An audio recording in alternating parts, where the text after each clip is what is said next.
Dans cette vidéo, je vais vous montrer comment protéger et déposer votre marque en France. Dans un premier temps, je vous donnerai quelques bases sur les notions juridiques à connaître quand on parle de marque. Et dans un second temps, je vous montrerai comment remplir le formulaire de dépôt sur le guichet unique de l'INPI.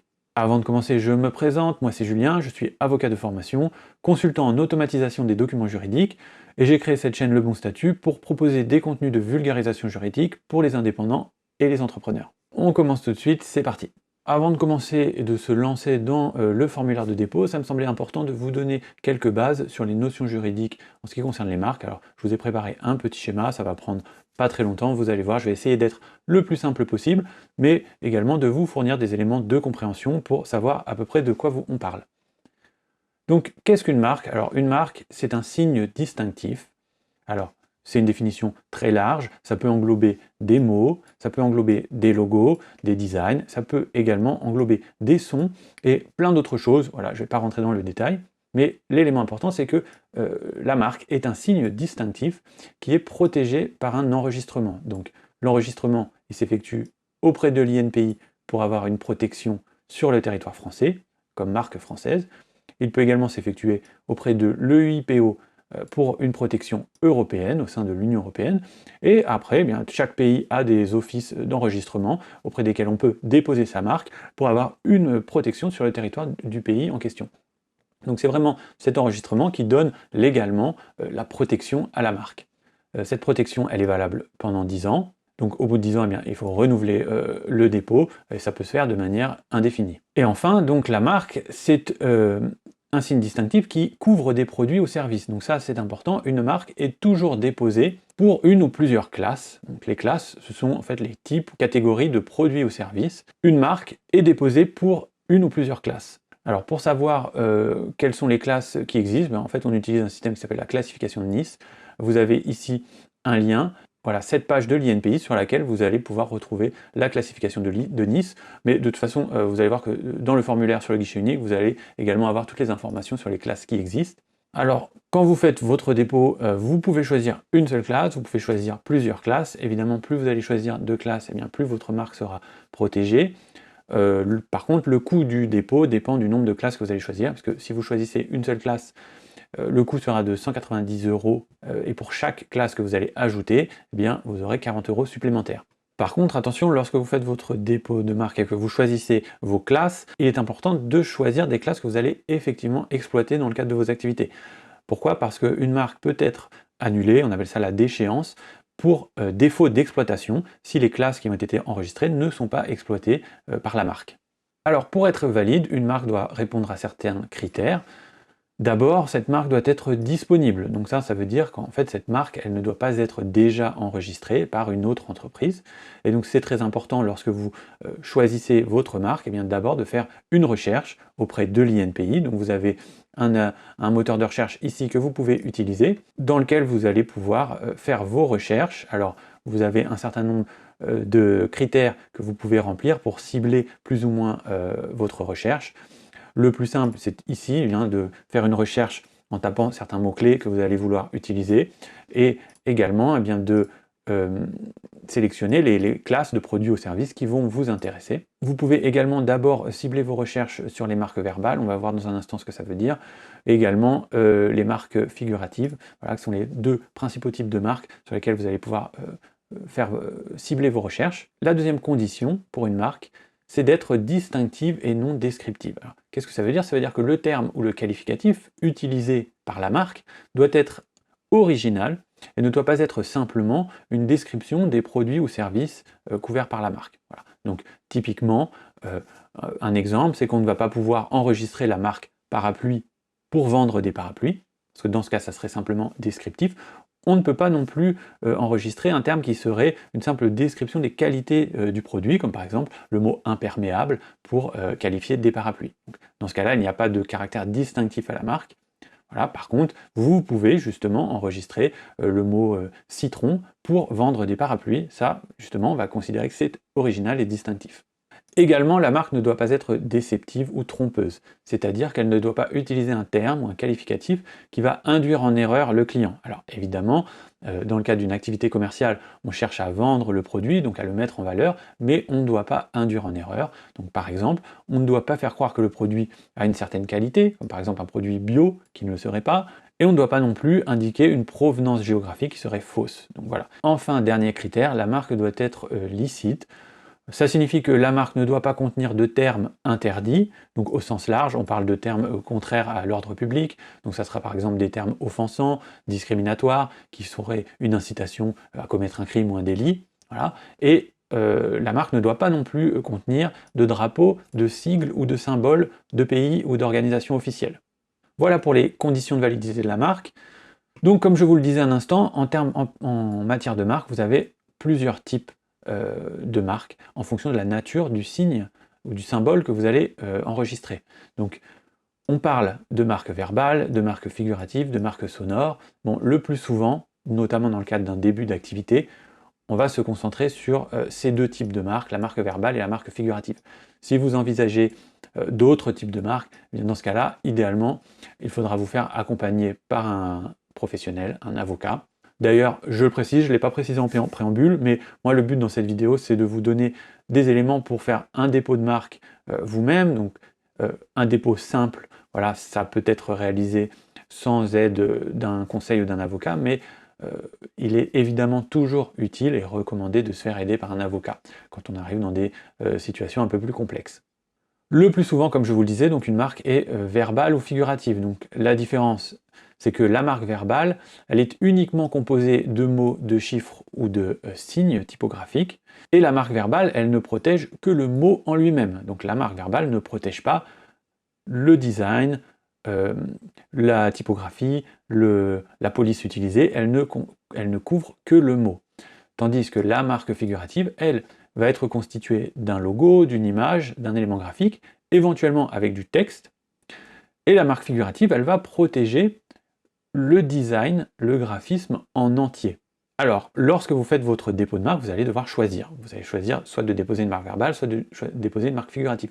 Vous pouvez faire deux dépôts pour avoir une protection complète à la fois du mot que vous souhaitez utiliser en tant que marque et du design de votre marque. Si vous ne devez choisir qu'un seul dépôt entre ces deux-là, en début d'activité, généralement, on conseille plutôt de déposer une marque verbale. Pourquoi? Parce que en fait, la protection de la marque verbale, elle est plus large, parce qu'elle va couvrir le mot sous toutes ses formes, et pas simplement le design que vous allez lui donner. Donc, dans un premier temps, il est plutôt recommandé de déposer une marque verbale, et dans un second temps, si vraiment vous avez un design très spécifique sur lequel vous êtes arrêté et que vous allez vouloir développer dans le cadre de vos activités, vous allez pouvoir compléter votre marque verbale avec une marque figurative. Voilà pour les notions juridiques de base sur la marque que je voulais vous donner en préambule. Et donc maintenant, on va passer à la seconde partie de la vidéo sur le formulaire de dépôt de marque.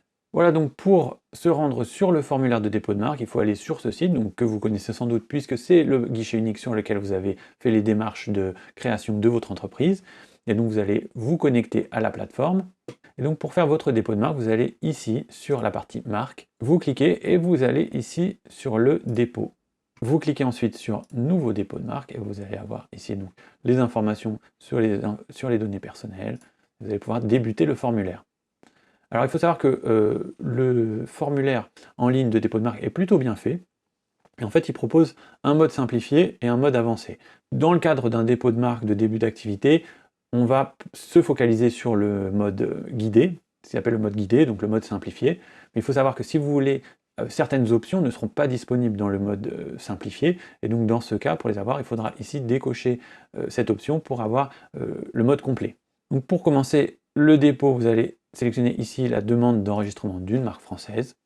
À savoir que, effectivement, dans le mode avancé, vous allez avoir d'autres options, la transformation d'une marque européenne en marque française, etc. et d'autres types de marques. Alors les marques de garantie et les marques collectives, ça sont des typologies de marques très spécifiques qui concernent en fait les organisations qui veulent enregistrer des marques qui vont être utilisées par des groupes d'entreprises.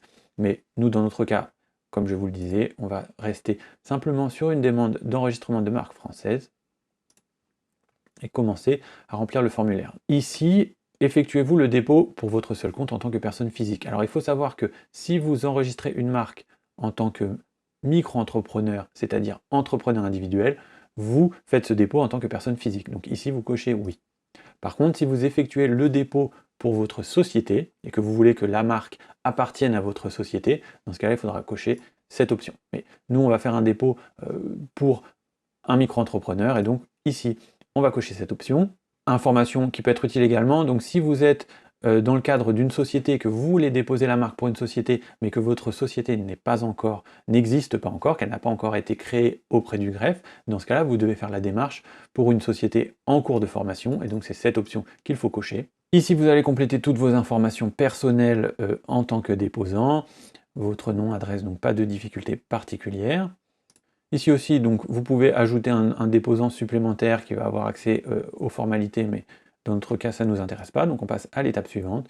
Destinataire, eh bien, on répète les informations, puisque dans notre cas, on souhaite que le déposant soit également le destinataire de la correspondance de l'INPI, donc il va recevoir toutes les informations sur le dépôt. Donc vous remplissez ici encore vos informations. Et enfin, on arrive à la partie sur le signataire, donc pareil, vous remplissez vos informations.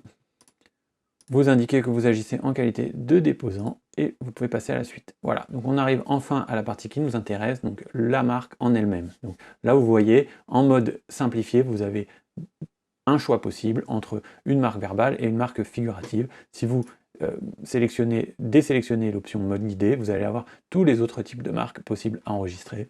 Et donc ici, vous allez faire votre choix. Donc moi, comme je vous le disais, dans un premier temps, la marque verbale est éventuellement la plus intéressante. Vous voyez que l'INPI propose un diagnostic, donc avec quelques informations sur les conditions de validité de la marque dont je vous ai parlé juste avant, donc qui vous permet d'avoir quelques informations pour vous-même estimer si votre marque répond à tous ces critères. Alors il faut savoir que lorsque vous enregistrez votre marque, l'INPI va faire un examen de votre dossier, va regarder si votre marque correspond aux critères, mais cet examen, il est relativement superficiel. Et donc, il faut savoir qu'une marque, elle peut toujours être remise en cause après son enregistrement. Si un tiers estime que votre marque ne répond pas aux conditions de validité légale, et bien dans ce cas, il peut demander l'annulation de votre marque. Donc c'est très important que vous fassiez correctement ce diagnostic pour voilà, être sûr que votre marque est valide. Une fois que vous l'avez fait, eh bien, vous allez pouvoir effectuer le dépôt. Donc choisissons dans un premier temps, on va regarder l'un après l'autre les deux marques, donc choisissons d'abord la marque verbale. Donc vous voyez que la marque verbale, eh bien, c'est juste un mot. Donc, par exemple, on va sélectionner le mot merci, qui va constituer notre marque, et on pourra passer à l'étape suivante sur les classifications. Si on choisit une marque figurative, eh bien dans ce cas, vous voyez qu'il faut déposer tout simplement un fichier qui va contenir le graphisme, le logo, le dessin de la marque figurative que l'on souhaite déposer. Également, vous pouvez ici préciser les couleurs de votre graphisme. Vous pouvez également ici indiquer une description qui va permettre de mieux décrire votre marque, voilà, et accompagner le graphisme.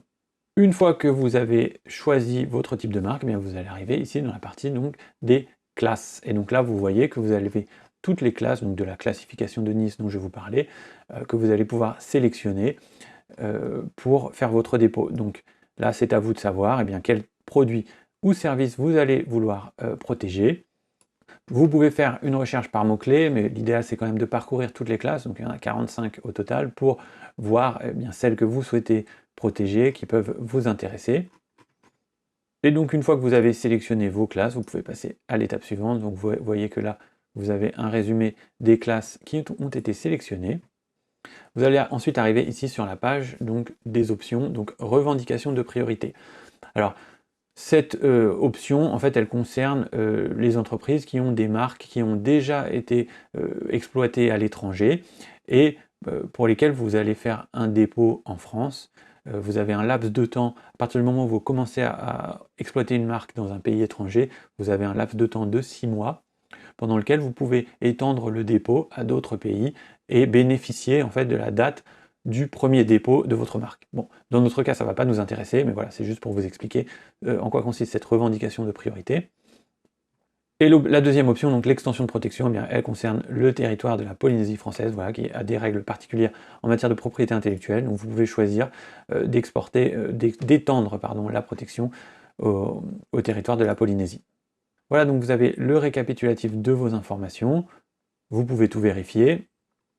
Et une fois que vous êtes satisfait, donc vous avez ici le montant du dépôt, du coût du dépôt. Donc le dépôt pour une classe, vous voyez, comme je vous le disais, est de 190 €. Et pour chaque classe supplémentaire, 40 €. Donc dans notre cas, on a choisi 2 classes, donc ça nous fait un total de 230 €. Si vous êtes d'accord avec ça, eh bien vous pouvez passer à l'étape suivante et passer directement au paiement pour lancer la procédure. Alors il faut savoir qu'une fois que la procédure est lancée, vous avez une période de 2 mois qu'on appelle la période d'opposition. Alors la période d'opposition, c'est une période pendant laquelle d'autres entreprises vont pouvoir contester votre dépôt si elles estiment bien que votre marque constitue une contrefaçon ou qu'elle porte atteinte, eux, à leur propre marque. Et une fois que cette période d'opposition est terminée, vous allez avoir une période d'environ 6 mois pour le traitement de votre dossier par l'INPI.